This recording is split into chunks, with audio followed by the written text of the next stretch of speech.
Contacto con las anécdotas sobre el Papa son incontables. Con Jorge Lilia, amigo del Papa, está en contacto desde Mallorca. También le agradezco por la diferencia horaria. Hola Jorge, buenas noches.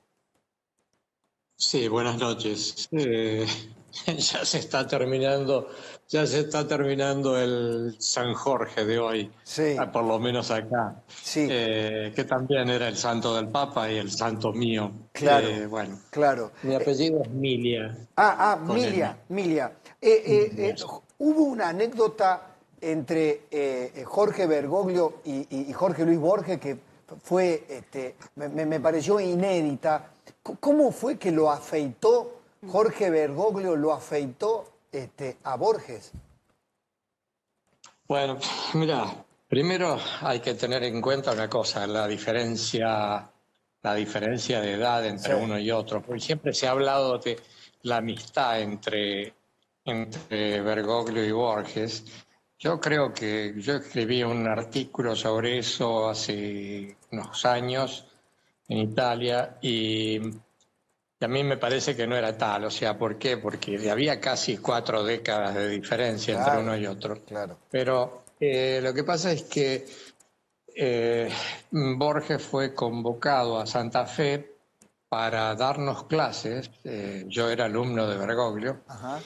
y para darnos clases en el Colegio de la Inmaculada Concepción, eh, estoy hablando de 1965. Sí, Nos iba a dar unas clases sobre literatura gauchesca.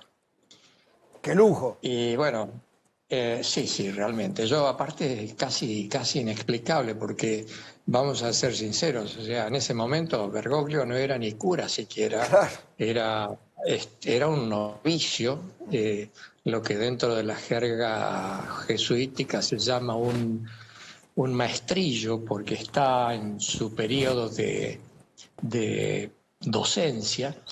Y bueno, la cuestión es que, sea como sea, Borges llegó y paraba en el Ritz Hotel, un hotel icónico de Santa Fe.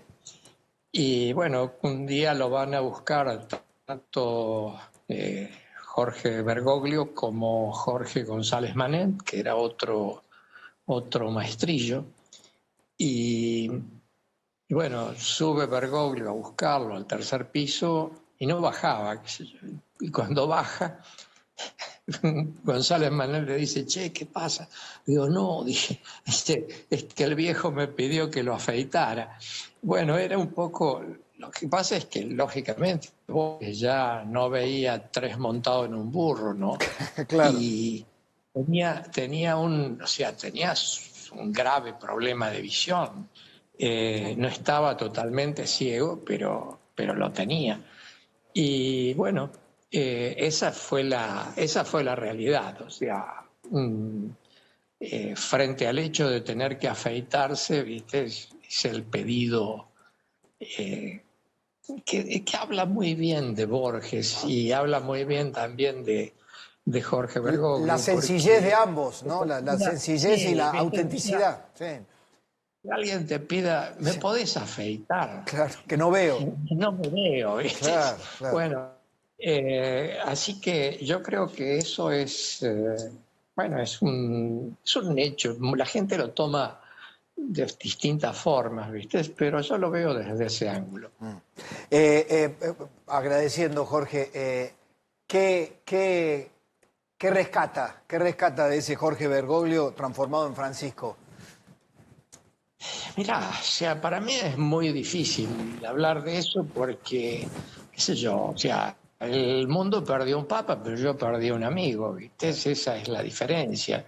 Yo he tenido una relación muy cercana con él, eh, digamos, yo lo he visto unas 10 veces en Roma, eh, pero aparte, antes de eso yo vivía en Salta y él era cardenal en Buenos Aires y los A domingos ver, a la tarde. me interesa, Jorge, lo de las 10 visitas en Roma. ¿Cómo era ese? ¿Qué había cambiado de Jorge Bergoglio transformado en Francisco? Mirá, para mí no había cambiado mayormente en nada, porque, qué sé yo lo iba a ver y entonces, lógicamente, no era vi luz y entré, ¿viste? Era mandarle un email y decirle, che, voy a ir en tal fecha, que hay posibilidad de verte. Entonces me decía, tenés que venir el día tanto a tal hora, porta tanto, ¿viste? Pomerillo, los Santana, la que fuera, ¿viste? Y, y bueno, era ese un poco el camino, ¿viste? No, Eh, pero qué le llegaba de ese amigo Bergoglio, Jorge, el amigo Jorge, transformado en Francisco? ¿Qué le llegaba de los planes de transformación que tenía para la iglesia, contado por un amigo? Porque no, hoy escuchamos el testimonio de tantísimos católicos que lo tienen como al Papa, obviamente, es el Papa que murió, y las transformaciones que hizo o que sienten que quiso hacer y que dejó como legado. ¿El amigo qué vio de eso?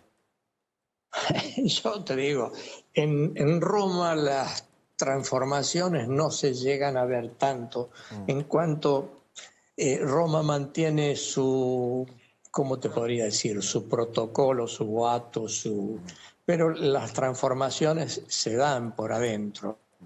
Lo que pasa es que en el caso mío, por lo general, eh, no hablábamos de sus transformaciones ni de las diferencias que podíamos tener entre nosotros, ¿no? Claro.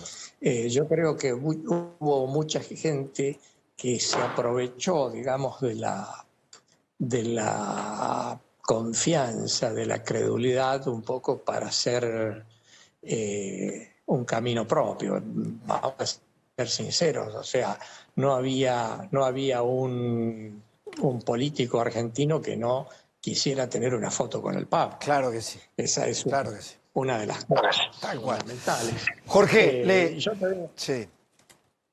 no, yo no tengo muchas fotos porque por lo general cuando yo lo iba a ver estábamos los dos en una sala y no iba a llamar a alguien para que nos sacase una Está foto y bien, está bien. tampoco, y odio todo esto de las selfies y esas Está cosas, bien. pero así que charlábamos.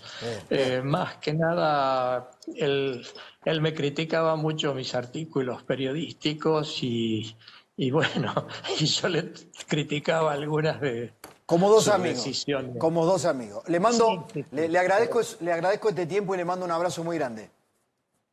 Bueno, gracias a Gracias. ustedes y tengan buenas noches. Jorge Bueno, buenas Emilia, un tardes. amigo, exalumno del Papa, con esa anécdota que quedó, que lo afectaba a Borges. Cuando no era nadie, no era ni monaguillo.